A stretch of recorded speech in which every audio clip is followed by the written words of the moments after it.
بسم اللہ الرحمن الرحیم۔ السلام علیکم۔ صلاح الدین ایوبی کے دور کے وقائع نگاروں کی تحریروں میں ایک شخص سیف اللہ کا ذکر ان الفاظ میں آتا ہے کہ اگر کسی انسان نے سلطان ایوبی کی عبادت کی ہے تو وہ سیف اللہ تھا۔ سلطان ایوبی کے گہرے دوست اور دست راست بہاؤالدین شداد کی اس ڈائری میں جو آج بھی عربی زبان میں محفوظ ہے، سیف اللہ کا ذکر ذرا تفصیل سے ملتا ہے۔ یہ شخص جس کا نام کسی باقاعدہ تاریخ میں نہیں ملتا، صلاح الدین ایوبی کی وفات کے بعد 17 سال زندہ رہا۔ وقائع نگار لکھتے ہیں کہ اس نے عمر کے یہ آخری 17 سال سلطان ایوبی کی قبر کی مجاوری میں گزارے تھے۔ اس نے وصیت کی تھی کہ وہ مر جائے تو اسے سلطان کے ساتھ دفن کیا جائے، مگر سیف اللہ کی کوئی حیثیت نہیں تھی۔ وہ ایک گمنام انسان تھا جسے عام قبرستان میں دفن کیا گیا، اور وہ وقت جلدی ہی آ گیا کہ اس قبرستان پر انسانوں نے بستی آباد کر لی اور قبرستان کا نام و نشان مٹا ڈالا۔ تاریخی لحاظ سے سیف اللہ کی اہمیت یہ تھی کہ وہ سمندر پار سے صلاح الدین ایوبی کو قتل کرنے آیا تھا۔ اس وقت اس کا نام میگنانا ماریوس تھا۔ اس نے اسلام کا صرف نام سنا تھا، اسے کچھ علم نہیں تھا کہ اسلام کیسا مذہب ہے۔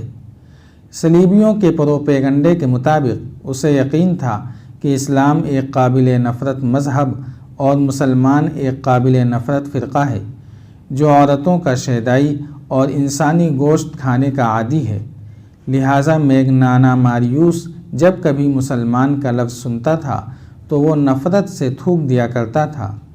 وہ بے مثال جرأت کا مظاہرہ کرتے ہوئے جب صلاح الدین ایوبی تک پہنچا تو میگنانا ماریوس قتل ہو گیا اور اس کے مردہ وجود سے سیف اللہ نے جنم لیا۔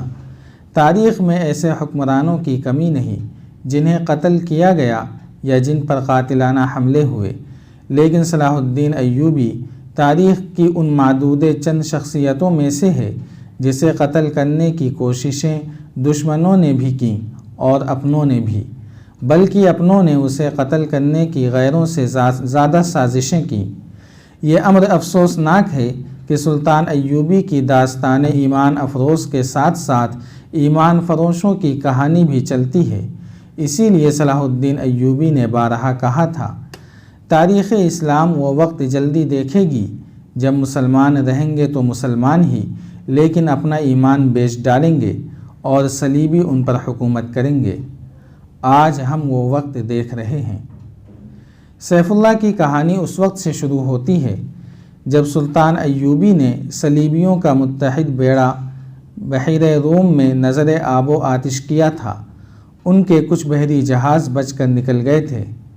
سلطان ایوبی بحیرہ روم کے ساحل پر اپنی فوج کے ساتھ موجود رہا اور سمندر میں سے زندہ نکلنے والے صلیبیوں کو گرفتار کرتا رہا۔ ان میں 7 لڑکیاں بھی تھیں جن کا تفصیلی ذکر کیا جا چکا ہے۔ مصر میں سلطان کی سوڈانی سپاہ نے بغاوت کر دی جسے سلطان نے دبا لیا۔ اسے سلطان زنگی کی بھیجی ہوئی کمک بھی مل گئی۔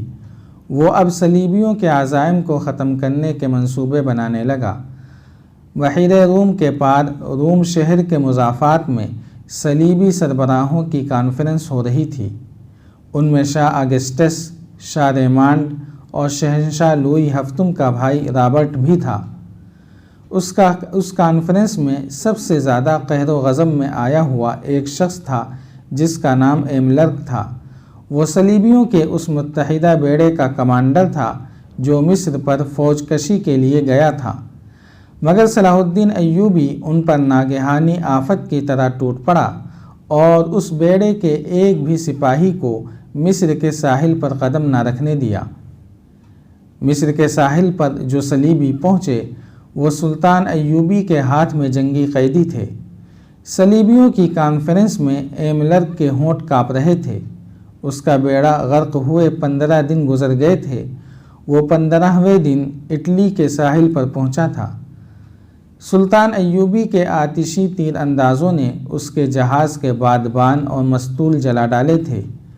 یہ تو اس کی خوش قسمتی تھی کہ اس کے ملاحوں اور سپاہیوں نے آگ پر قابو پا لیا تھا اور وہ جہاز کو بچا لے گئے تھے، مگر بادبانوں کے بغیر جہاز سمندر پر ڈولتا رہا۔ پھر طوفان آ گیا، اس کے بچنے کی کوئی صورت نہیں رہی تھی۔ بہت سے بچے کھچے جہاز اور کشتیاں اس طوفان میں غرق ہو گئی تھیں۔ یہ ایک معجزہ تھا کہ ایملر کا جہاز ڈولتا بھٹکتا ڈوب ڈوب کر ابھرتا اٹلی کے ساحل سے جا لگا۔ اس میں اس کے ملاحوں کا بھی کمال شامل تھا۔ انہوں نے چپوؤں کے زور پر جہاز کو قابو میں رکھا تھا۔ ساحل پر پہنچتے ہی اس نے ان تمام ملاحوں اور سپاہیوں کو بے دریغ انعام دیا۔ صلیبی سربراہ وہیں اس کے منتظر تھے۔ وہ اس پر غور کرنا چاہتے تھے کہ انہیں دھوکہ کس نے دیا ہے۔ ظاہر ہے کہ شک سوڈانی سالار ناجی پر ہی ہو سکتا تھا۔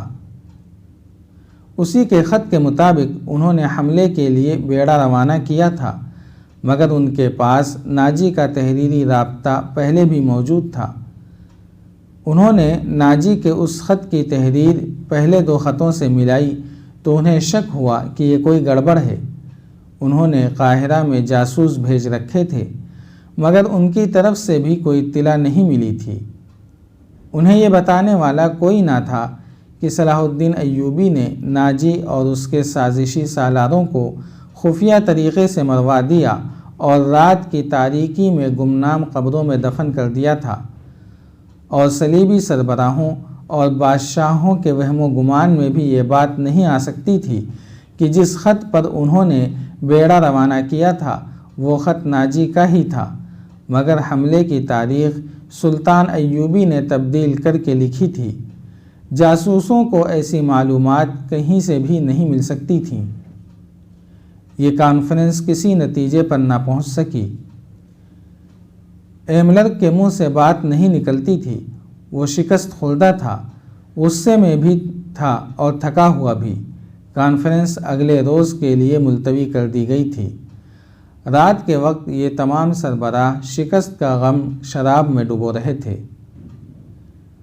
ایک آدمی اس محفل میں آیا، اسے صرف ریمانڈ جانتا تھا۔ وہ ریمانڈ کا قابل اعتماد جاسوس تھا۔ وہ حملے کی شام مصر کے ساحل پر اترا تھا۔ اس سے تھوڑی ہی دیر بعد صلیبیوں کا بیڑا آیا اور اس کی آنکھوں کے سامنے یہ بیڑا سلطان ایوبی کی قلیل فوج کے ہاتھوں تباہ ہوا تھا۔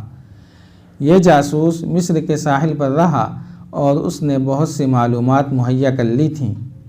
ریمانڈ نے اس کا تعارف کرایا تو سب اس کے گرد جمع ہو گئے۔ اس جاسوس کو معلوم تھا کہ صلیبی سربراہوں نے سلطان ایوبی کو قتل کرانے کے لیے رابن نام کا ایک ماہر جاسوس سمندر پار بھیجا تھا، اور اس کی مدد کے لیے 5 آدمی اور 7 جوان اور خوبصورت لڑکیاں بھیجی گئی تھیں۔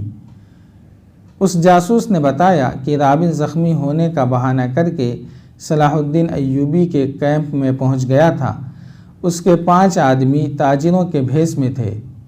ان میں کرسٹوفر نام کے ایک آدمی نے ایوبی پر تیر چلایا، مگر تیر خطا گیا۔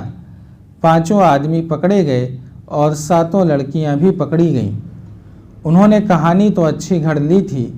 سلطان ایوبی نے لڑکیوں کو پناہ میں لے لیا اور 5 آدمیوں کو چھوڑ دیا تھا، مگر ایوبی کا ماہر سراغ رساں جس کا نام علی بن سفیان ہے اچانک آ گیا۔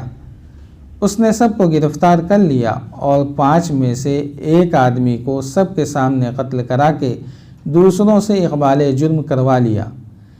جاسوس نے کہا، میں نے اپنے متعلق بتایا تھا کہ میں ڈاکٹر ہوں، اس لیے سلطان نے مجھے زخمیوں کی مرہم پٹی کی ڈیوٹی دے دی۔ وہیں مجھے یہ اطلاع ملی کہ سوڈانیوں نے بغاوت کی تھی جو دبا لی گئی ہے، اور سوڈانی افسروں اور لیڈروں کو ایوبی نے گرفتار کر لیا ہے۔ رابن، 4 آدمی اور 6 لڑکیاں ایوبی کی قید میں ہیں، لیکن ابھی تک ساحل پر ہیں۔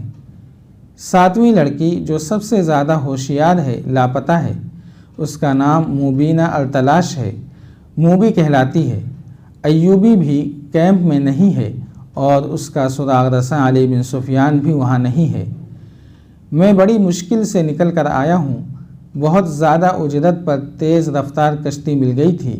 میں خبر دینے آیا ہوں کہ رابن، اس کے آدمی اور لڑکیاں موت کے خطرے میں ہیں۔ مردوں کا فکر ہمیں نہیں کرنا چاہیے، لڑکیوں کا بچانا لازمی ہے۔